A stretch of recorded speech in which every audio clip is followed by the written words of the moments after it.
Welcome back as we continue our conversation with Professor Patrick Bond, Leon Lowe, and Ben Steen, and Zwelinzima Vavi. And we've had very interesting conversations here. But as we talk about the South African economies, things are happening elsewhere in the world. And I'm very much aware that in South Africa, when we talk about our issues, we think we're the only ones going through the problems we're going through. But in the world, they share similar problems, and some have succeeded. South Korea is an example. Right, was one of the also-ran economies of the world.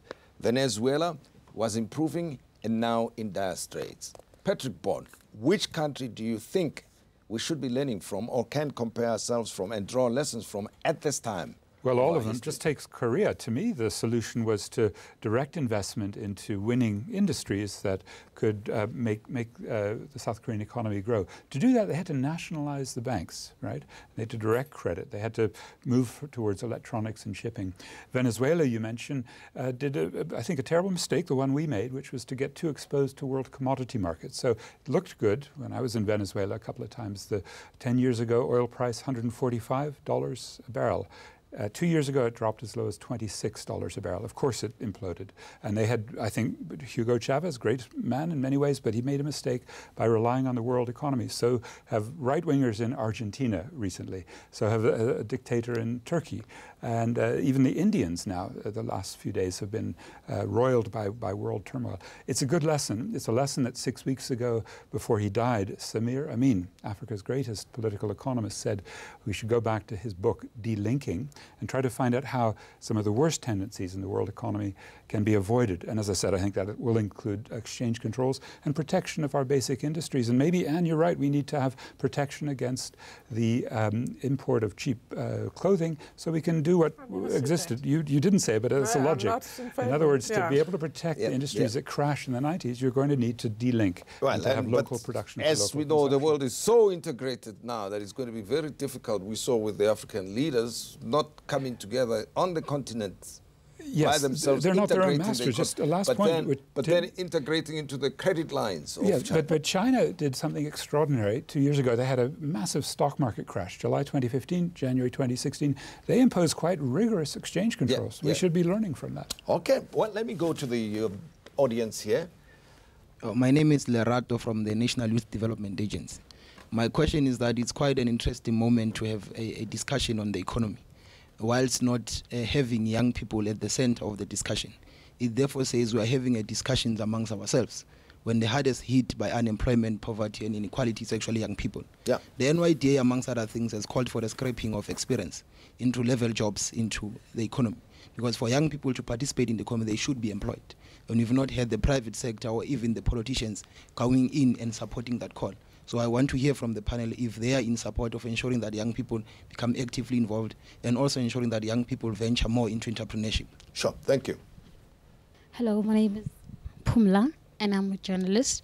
My question is that there's so much happening with recession right now and everybody is worried about what's going to happen in the country, but nobody is going to the people that it's really affecting. People out in Alex, people that are buying bread for 19 Rand, 16 Rand. Nobody's really going out to that mother who is every day using her money to find out what impact does it have on you? Because those are the people that it really hits. Everybody that sits on high chairs, they just there to say, okay, we have a plan. And they work on that plan, but they don't feel the price of the bread. So we want to know who is in charge of going out there, literally, to the people that are right down there? Well, good questions overall, and thank you very much. I'm going to get my panelists, each one of them, to have a say on your questions.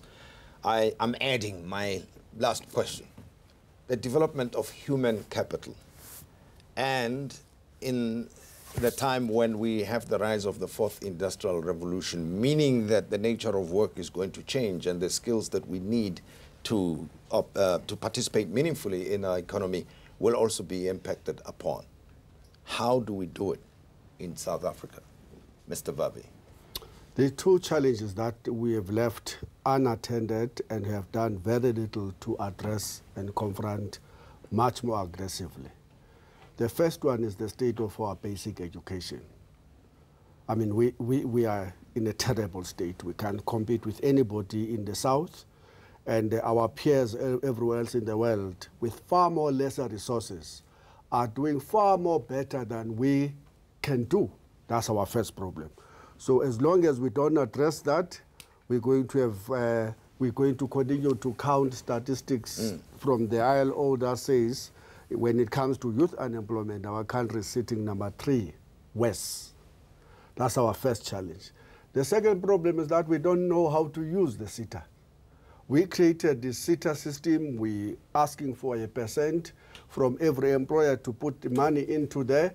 I have a sense that the trade union movement have lost the capacity to drive the agenda of reskilling and skilling and training workers in those SETAs. At some point, COSATU used to have that capacity, and thanks to the, in particular, Australian and German unions were in partnership with the then COSATU then. And I suspect that even the employers don't have an agenda.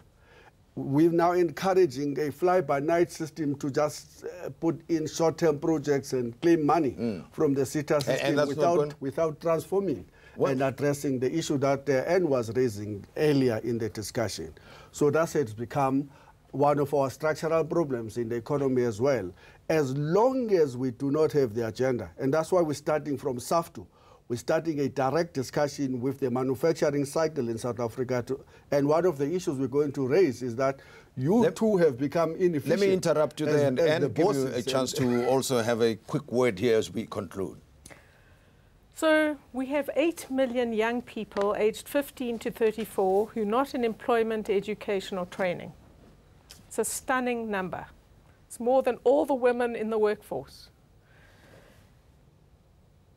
I think that's South Africa's biggest and deepest crisis. I absolutely support the point about basic education. We should have another discussion about how to fix that. But the real issue about unemployment, especially youth unemployment, is we must stop talking about small initiatives and small projects, because we'll help some people, but they're very small numbers. When you're talking about 8 million, you've got to be thinking about the scale of the challenge. And to my view, we're not going to get anywhere unless we accept that the best, most effective, most sustainable and expandable projects we can have are called firms. And so what we've got to do is grow our economy. And we can't keep doing what we've been doing up till now. We've got to think differently. And that's why I'm calling for a bold reform agenda. Well, let's see. We've got to grow the economy, but not just growth, which a lot of people say, growth, growth, growth. We're saying much more faster growth and much more labor-intensive growth. Sure. And we have to change the rules so that we can get more and more firms that are working in labor-intensive sectors. Well, let me interrupt you there, Anne and Patrick Bond. We're wrapping up, I'm afraid. Is there anything we need to do differently in the context of the questions that we've taken here? As I said, the world is changing anyway. Yes, it's not waiting for us. The questioner asks about mothers facing the task of raising their children. To me, that 410 Rand a month grant has to be doubled. Even there's discussion going on in the ANC about that, and the two big opposition parties also call for a doubling. But there's so many more of those big problems, and we're running into opposition, just as Vavi said, from the credit ratings agencies. So I would turn to who has agency, who, especially in the youth, have shown us with fees must fall. If you get out on the streets, and Leon, you may not like it, but the people who gave us a rise in life expectancy from 52 15 years ago to 64 today were activists in the Treatment Action Campaign who got us free medicines against the big pharma corps who had patents. And that's our lesson from ourselves. So if you hit the streets, you're going to get results. Well, Leon Low, last word from you. Where to South Africa? I mean, here we are. We can. There's always a problem, an issue cropping up, right? You try to deal with this one, there's the other one, and to try and come up with a comprehensive solution that can improve things for all of us. What do you think? Yes, we're here to discuss the stimulus package, and I want to support the parts of it that are good and say that they're just simply too small. They are very minute stimulus. We need a giant stimulus We need to completely go towards the policies that characterize the world's winners. And it's really very simple. There's a table. There are many tables. The Competitiveness Index, Freedom House Index, Economic Freedom of the World, Doing Business Index, all of these indices, doesn't matter how they're compiled. All of the same countries are at the top and all of the same countries at the bottom, the Corruption Perceptions Index and so on.